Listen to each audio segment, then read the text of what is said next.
আসসালামু আলাইকুম। আজকে ভৌত আলোক বিজ্ঞানে অর্থাৎ জ্যামিতীয় ভৌত আলোক বিজ্ঞানে একটা কোশ্চেন খুব গুরুত্বপূর্ণ। ইয়ং এর দ্বিতীয় পরীক্ষার দ্বারা উৎপন্ন ঝালরের প্রস্থ নির্ণয় করব। আমরা দেখতে পাচ্ছি এখানে একটা চিত্র অঙ্কন করেছি। চিত্রে হচ্ছে S1 S2 হচ্ছে স্লিট অর্থাৎ দুটো চিপ বা ছিদ্র বলা যায়। কোনো একটা আলো থেকে যখন এখানে আলো আসবে সেখান থেকে চিরের মাধ্যমে আলোটা কি হবে, ট্রান্সফর্ম হবে, গিয়ে ঝালরে পড়বে।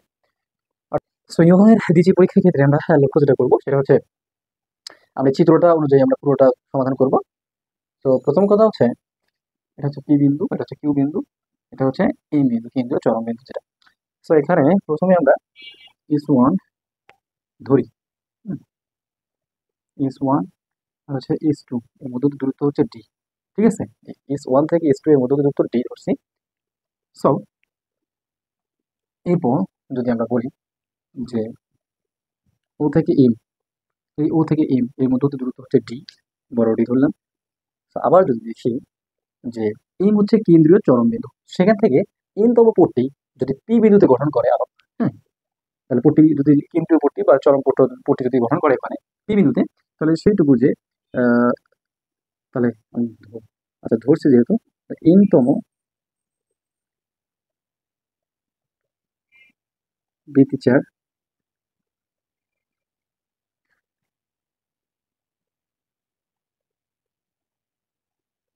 এন তম বৃত্তিচার যদি পি বিন্দুতে গঠিত হয়, তবে এন প্লাস ওয়ান তম গঠিত হবে হবে কিউ বিন্দুতে। ঠিক আছে, আশা করি এতটুকু বোঝা যাচ্ছে। তার মানে এটা হচ্ছে এন তম পট্টির ক্ষেত্রে যে গঠনমূলক বৃত্তিচার গঠন করবে।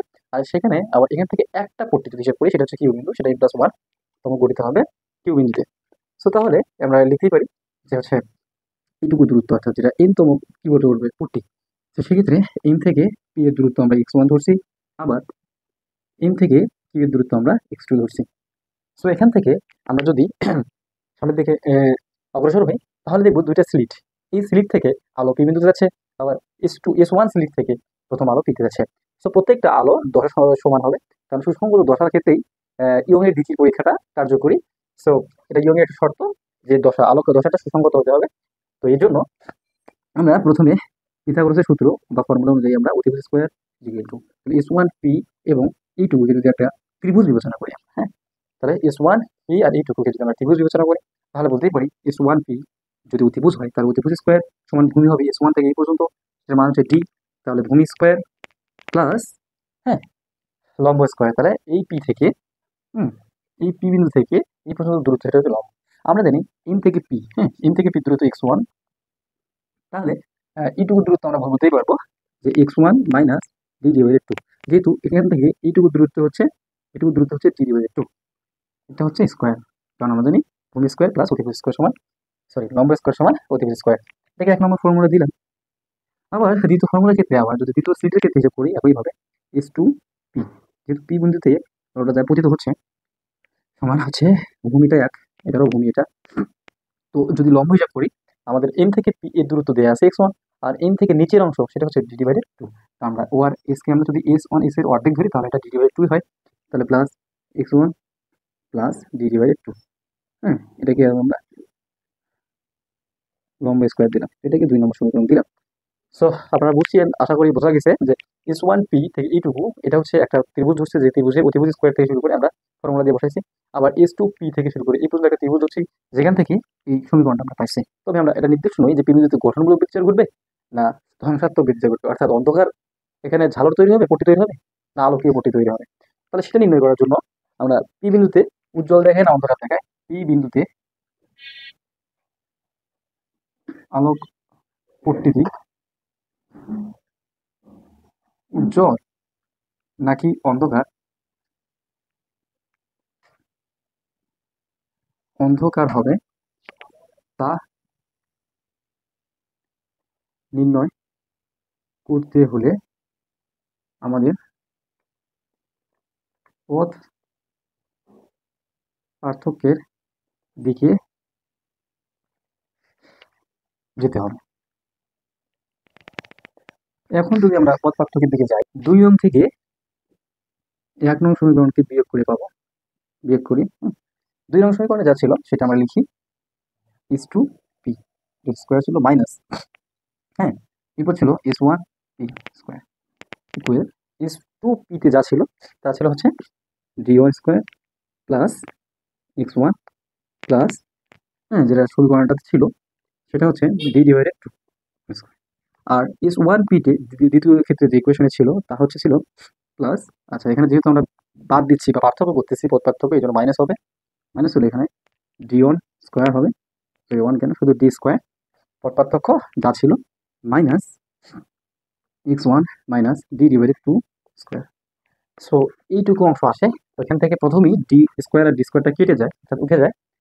সো আমরা যদি এরপরে পরক্ষণে এইটুকুর অংশটা শেষ করি তাহলে এক্স ওয়ান স্কোয়ার প্লাস, হ্যাঁ, d divided two square minus, এখানে দেখা যাচ্ছে টু এ বি যদি বলি এক্স ওয়ান ডি হচ্ছে ডি ডিভাইডেড টু, ঠিক আছে। সো এইটুকু হলো। এরপর যদি আমরা এটাকে করি তাহলে এখানে হবে এক্স ওয়ান স্কোয়ার, যেহেতু মাইনাস আছে তাহলে মাইনাস হচ্ছে মাইনাসই হবে, এখানে মাইনাস হবে ডি ডিভাইডেড টু স্কোয়ার। আর এখানে যদি আমরা মাইনাসের সঙ্গে প্লাস করি, এখানে টুটা প্লাস হওয়ার কথা, সরি মাইনাস হওয়ার কথা, তাহলে মাইনাসের মধ্যে প্লাস হয়ে যাবে, plus two x one divided two, এই ফর্মুলাটা আসবে। তো প্রত্যেকটা ক্ষেত্রে দেখা যায় যে এখানে মাইনাস এক্স ওয়ান স্কোয়ার, এখানে এক্স ওয়ান স্কোয়ার প্লাস কেটে যাবে। তো সেখান থেকে যদি আমরা এখানে দুই দুই কেটে যাবে, এখানে দুই দুই কেটে যাবে, আবার plus d divided two whole square minus d divided two whole square আছে, তাহলে প্লাস মাইনাস উঠে যাবে। সর্বশেষে যা থাকে আপনারা দেখতেছেন তা হচ্ছে এক্স ওয়ান ডি আর এক্স ওয়ান ডি, তাহলে দুইটা থাকে। সো প্রথমে একটু মিস করছি আমরা, কারণ আমরা যে ফর্মুলাটা জানি এ প্লাস হোল স্কোয়ারের সূত্রে কোনো মাইনাস নাই, এখানে মাইনাস দিয়ে দিচ্ছি, এখানে প্লাস হবে। সো দুইটাকে যদি আমরা প্লাস করি তাহলে আমরা পাবো টু এক্স ওয়ান ডি, ঠিক আছে। সো এটাকে আমরা পাবো দুইটা এক্স ওয়ান ডিকে যদি যোগ করি তাহলে টু এক্স ওয়ান ডি পাবো, যেটা হচ্ছে s two p square minus s one p square, এই দুটার পদ পার্থক্য।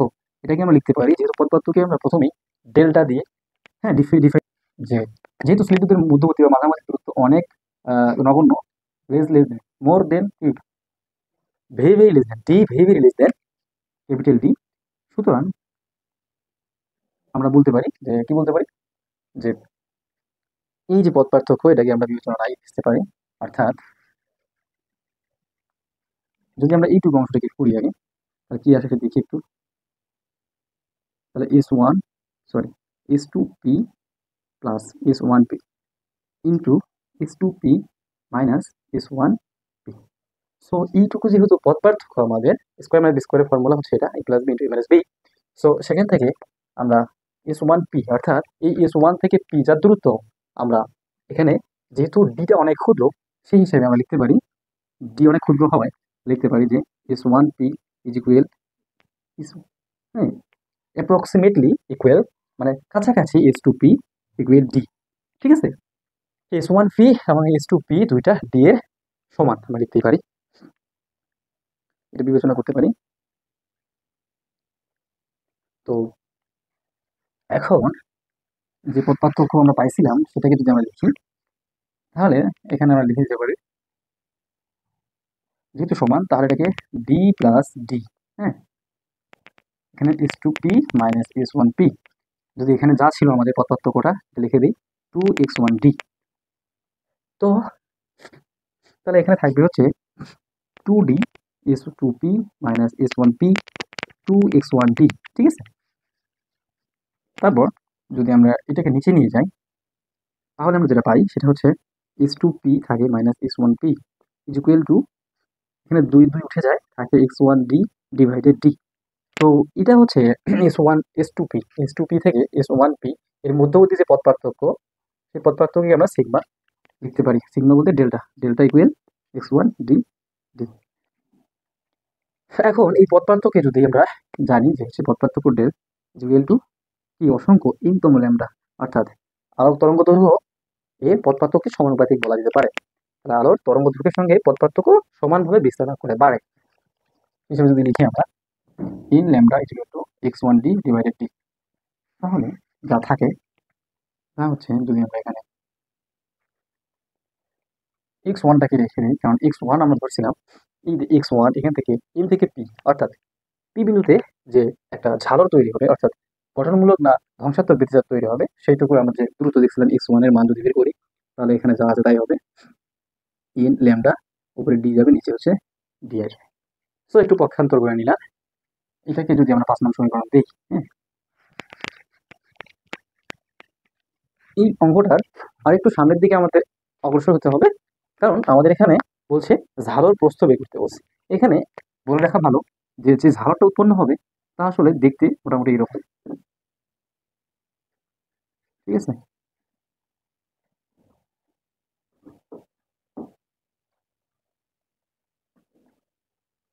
অর্থাৎ কোথাও উজ্জ্বল, কোথাও অন্ধকার, কোথাও উজ্জ্বল, কোথাও অন্ধকার, এরকম করে অনবরত পট্টি তৈরি করতে থাকবে বা ঝালও তৈরি করতে থাকবে, ঠিক আছে। যে আমাদের যে পর্দাটা ছিল সেই পর্দার উপর এরকম করে অনবরত অন্ধকার উজ্জ্বল আলোক পট্টি তৈরি করতে থাকবে। সেই পট্টিটার প্রস্থ নির্ণয় করতে বলছে, অর্থাৎ আমাদের এইটুকু নির্ণয় করতে হবে।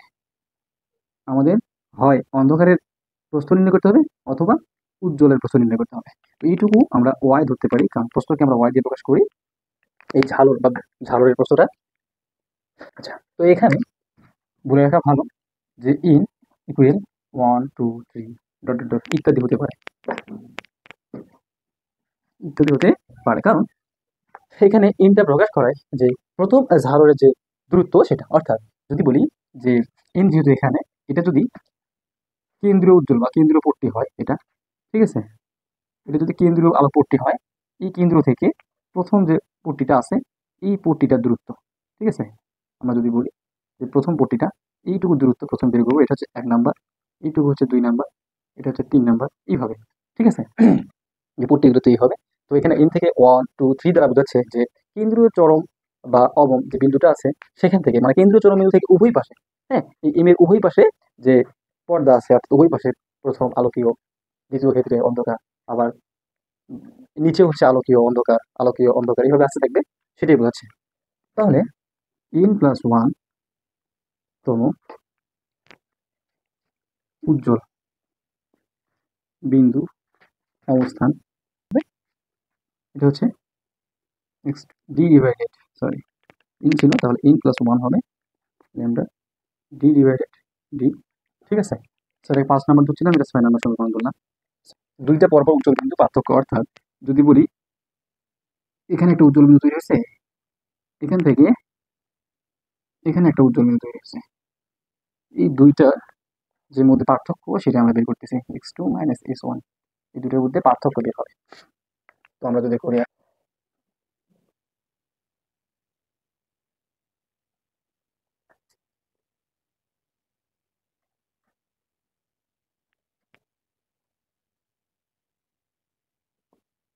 মধ্যবর্তী দূরত্ব যদি বের করি, তাহলে আমরা দিতে পারি ডেল এক্স, অর্থাৎ এটা লিখে দিতে পারি x2 - x1 equal to n+1 lambda D D minus n, পার্থক্য করছি তাহলে এইভাবে দিব